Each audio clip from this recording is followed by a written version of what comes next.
With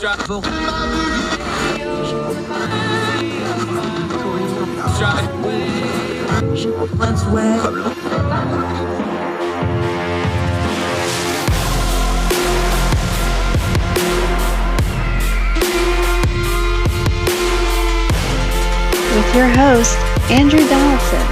This is Foretell. Welcome back to Foretell. Okay, he's back. He's been here before. We always enjoy having Charles Brandt with us. How are you, sir? Welcome back to Foretell. I'm doing great, Andrew. How are you doing this fine day? Better than some of these folks in California that's dealing with yet another piece of regulatory headache that we got to deal with here. You were writing about it. You wrote about it in the OC Register. Big picture wise, what is it about California that they're always tweaking with regulatory law when it comes to labor? This is what, the third or fourth bill in as many years. It's kind of along these same lines. This is habit. I know it's a blue state. I know it's a progressive state in the power structures of the city, even though there's enclaves that are red. This sure seems to be like a song that we've sung before, my friend. It absolutely is, and you hit the nail right on the head. California is a deep blue state with a deep blue legislator and a deep blue governor. So long as both houses of the California legislature are on board, and Gavin Newsom, who is oftentimes loath to disagree with the legislator, you're going to have legislation, regardless of the fact of how far-reaching or radical it is relative to the other states in the union. And notwithstanding the fact that the regulatory consequences are oftentimes fairly grim for the people that the legislator claims to uphold and cherish through legislation of this kind. So you're absolutely right. It's par for the course for California, and it's not all too common given the kind of unipolar political landscape out in the Golden State. Okay, so this thing is called the Fast Recovery Act. FAST being an acronym, that means it's all capitalized, means those words mean something else. I know we fiddle with the names here, but break down for folks. Before we get into what it actually does, what is it intended to do? Like, if it was in a perfect world, in a vacuum, the people that propose this legislation, it magically waves a wand and solves what? So it is a bill that establishes a wage council. It's a commission of sorts with 10 members. Many, if not all of whom, are appointed by Governor Newsom, and some of which have to come from the restaurant industry, some of which have to come from the union walk of life. So there are certain parameters as to who can serve on the commission. But it is a commission established for the sole purpose of, and I quote the legislation here directly, establishing sector-wide minimum standards on wages, working hours, and other working conditions adequate to ensure and maintain the health, safety, and welfare of, and to supply the necessary cost of proper living to fast food restaurant workers, and to ensure and effect interagency cooperation and prompt agency responses regarding issues affecting the health, safety, and employment of fast food restaurant workers. It is essentially a regulatory blank check for this 10-member commission to set in place labor laws for a very specific industry, that being the fast food industry. Of course, the legislators' favorite friends are immunized from the council's regulatory onslaught, and we'll get into that in a minute. But in essence, there is this commission. It will be regulating labor laws, but only with respect to fast food industry workers. And this commission is empowered with substantial discretion to set the standards as it sees fit, though there are some parameters. For instance, as it's starting out, it can only go as high as $22 an hour with respect to the minimum wage. And I imagine there are other broad parameters with respect to working conditions. But the point it is all the same. The discretion of this commission to regulate the working standards of fast food industry workers is substantial. Okay, Charles Brandt joining us. It's not that this sector doesn't need regulation, because it does. It's not that it's a sector that isn't a high priority in our economy, because the service sector industries like fast food workers are having both labor problems and shortages at the same time, even though unemployment's low. That's all valid. My concern here is I'm not necessarily anti-union. I come from West Virginia. If anybody ever needed a union, it was the coal miners. They needed a union. My problem with the modern version of the American Union is it gets too cuddly with the US government. Originally, unions were just as much against the government as they were for the workers and against the companies. Because my concern here is when you have the unions, which is what this commission is going to be stacked full of people, union and union adjacent. Let's all be adults here. And you have the government working hand in hand. If the workers got a problem with the union or the government, then where do they go? That's a great question. I guess they can look inward for themselves and ask for personal advice and counsel. But you're absolutely right. It's been increasingly common, especially in the circles of Democratic politicians, for unions to have an outsized influence on policymaking. On the national stage, an example is one of the presidents of one of the biggest teachers unions, Randy Weingarten, is currently out in Ukraine doing God knows what. I'm not sure even in what capacity she's over there. PR. But PR is the word you're looking for. Yes, Andrew. I was, I guess, trying to be a bit kinder than you. I'm kidding, of course. But it's yes, the union influence, especially in Democratic policy circles, is massive, and it should come as no surprise, given the fact that public sector unions, especially, are in the pocket of today's Democratic Party and are a powerful and financially capable constituency of theirs that in the view of many, has gotten them across the finish line in pivotal elections far and wide. So it is absolutely a problem, and there is this increasing trend toward governmental collusion with the private sector as a means of advancing goals that undercut the bottom line of the common man.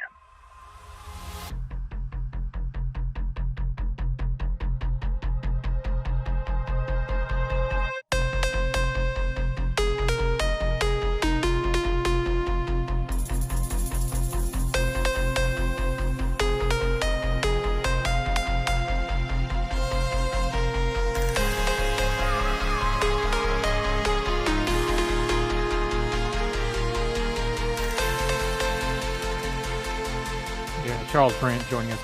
This bill actually is the final form of a couple other things. You detail this in your piece as well. This came out of the Fight for 15 stuff. This came out of, originally, this legislation was aimed very narrowly, directly at fast food workers. It's been expanded out a little bit.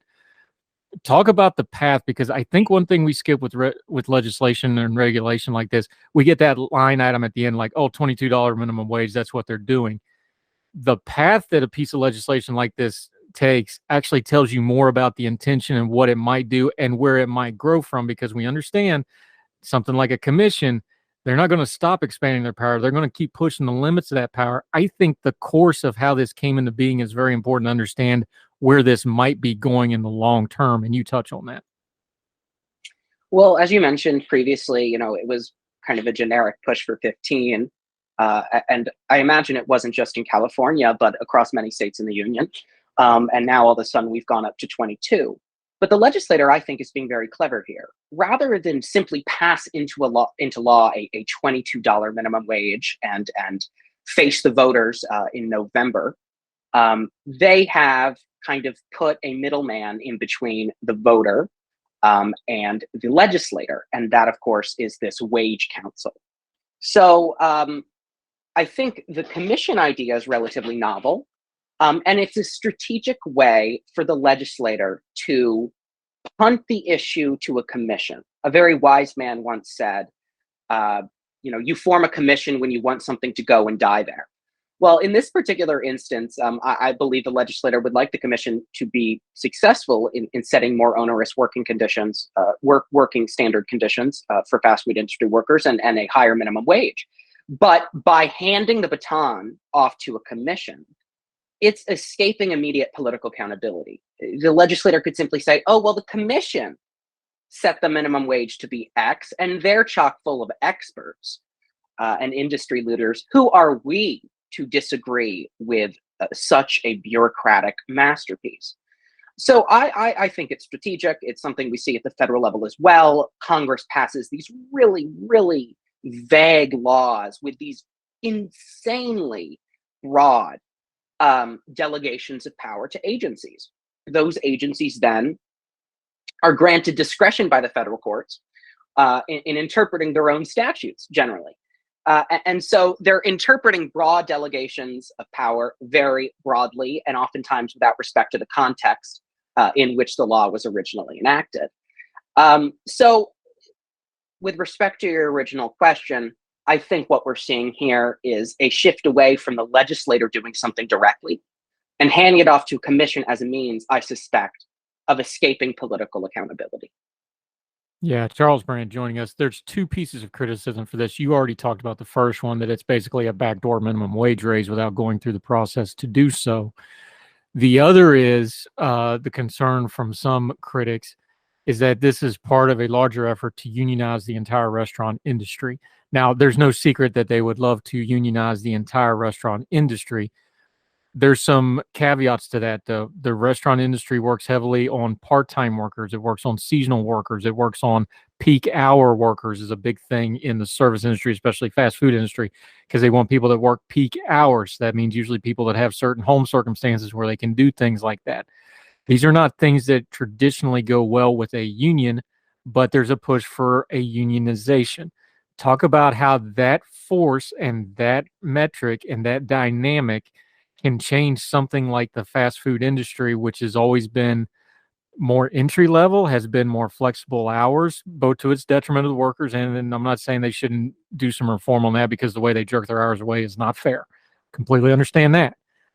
But it does seem to be that they're trying to slam the same old square peg union thing into the very round hole, whether it's actually going to fit or not, without any idea of whether it's going to fit or not. Right. I mean, several CEOs who fall under the unfortunate purview of this wage council have come out and said, hey, in the short term, we're going to have to pass this on to consumers. The increased prices as a result of all these regulations and these new minimum wages, we will have to pass the prices on to consumers. That means less demand for these fast food services, or food rather. I should just say fast food.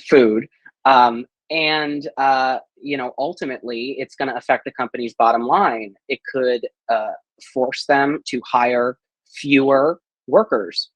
It could compel them to invest in robotic capital instead of actual human beings on the working line, because they've made the financial calculation that it's simply cheaper to invest in robotic capital as opposed to pay up to $22 an hour for a worker that the market has not valued at $22 an hour. So it could eliminate permanently jobs that many high schoolers or younger individuals work as their first job, either out of high school or during high school. A lot of those jobs might not exist anymore with regulations like these, forcing companies to pay a wage that is just simply not profitable for them.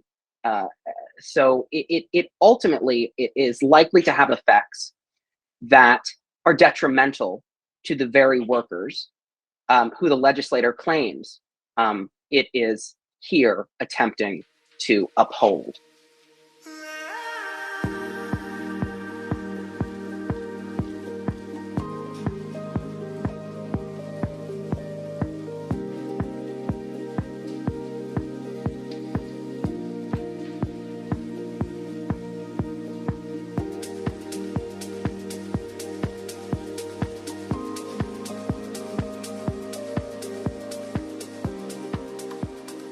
Yeah, and the other part of this, Charles Brandt joining us, everybody wants, it's easy to take a shot at a company like McDonald's, huge company, the standard bearer in fast food for however many years. But the problem is McDonald's doesn't run all the restaurants. These are franchisee owners. So these are actually small business owners, even though it's a McDonald mega corporation brand. California has a history of this. We saw this with the truck driver regulation, where they didn't do a carve out for third-party lease owner operators, and we see what happens at the ports, where they basically made it illegal. Instead of we needed to do a carve out for that specific group. This feels like one of those things where maybe they're getting way too broad a brush instead of they don't distinguish between a Starbucks and a McDonald's and a Chipotle. They don't distinguish between fast casual and more fine dining. They're not distinguishing between a mega corporation where that argument, even though I still disagree with it, the argument of not passing the buck on would have more validity, and these small business owners that are franchisees owners. This seems like a way too broad a brush to me on a practical level. Does it to you as well? It's certainly a broad brush, but what I find especially interesting in regulations of this sort is where the legislator has immunized its friends from the onerous regulations. So there are two specific exceptions in the FAST Recovery Act, which stands for the Fast Food Accountability and Standards Recovery Act, also known as Assembly Bill 257. There's what I've coined as the Panera exception. So one provision in this statute provides, and I quote, "An establishment that on September 1st, 2022 operates a bakery that produces for sale on the establishment's premises bread," and I'm skipping ahead a bit, "shall not be considered a fast food restaurant so long as it continues to operate such a bakery. This exemption applies only where the establishment produces for sale bread as a standalone menu item and does not apply if the bread is available for sale solely as part of another menu item."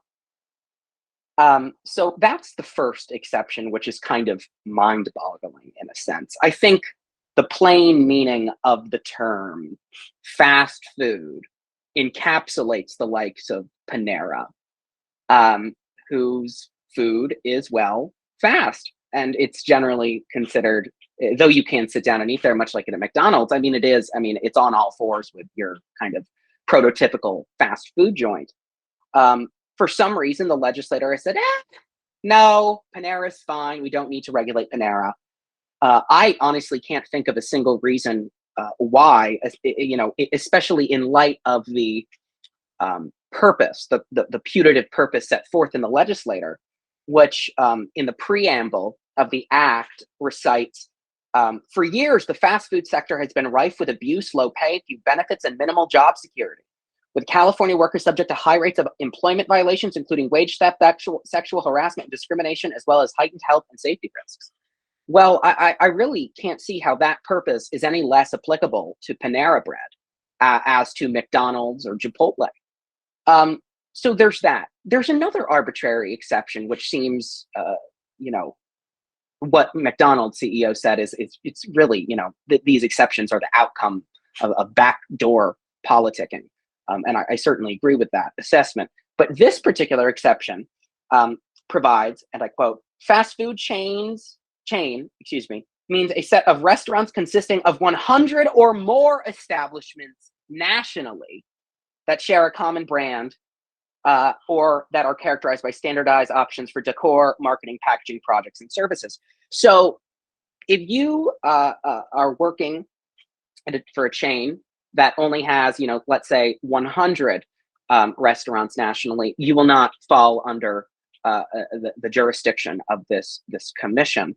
But God forbid you have 101, in which case you are at the mercy of this ultra powerful regulatory bureaucracy. So it's arbitrary exemptions like these that raise eyebrows, so to speak, and make me, as a prospective lawyer, question the purported reasons for this legislation, or rather, how sincere the legislator was in its conviction that these regulations were so necessary as to mandate the creation of an ultra powerful commission. On the plus side, pretty soon you're going to be able to go in the subway and just buy the bread, because they're going to want to get all on board with that. So they will find ways around here. That's why I brought up the loopholes in the truck driver legislation, because every time they do one of these bills, it seems like they leave some kind of loophole that either makes it way worse or that people can exploit to get around what they wanted to do.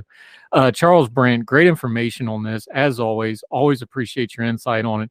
It just seems like once a year we do this with California. Like literally once a year we do one of these bills. So I don't think they're going to quit doing it. And I think there's going to be some legal changes on what you just said, though, about the fact that they're doing some nationalizing regulation in the states, and expect that to show up in the courts. Till we get you back next time, my friend. Hopefully, not talking about California, but something else. Let folks know where they can follow you and keep up with you until we get you back on Heard Tell again. Of course. So you can follow me at Charlie Brandt 44 on Twitter, where I post my latest op-ed pieces and other political takes. So yeah, thank you so much for the opportunity, Andrew, and thank you so much for having me on. Yeah, we always enjoy having you on, my friend. He's at GW, so pray for him as he navigates the utter wilds of DC. Charles Brandt, good friend of the program. Appreciate your time, sir. Thank you. Thank you. Yes, sir.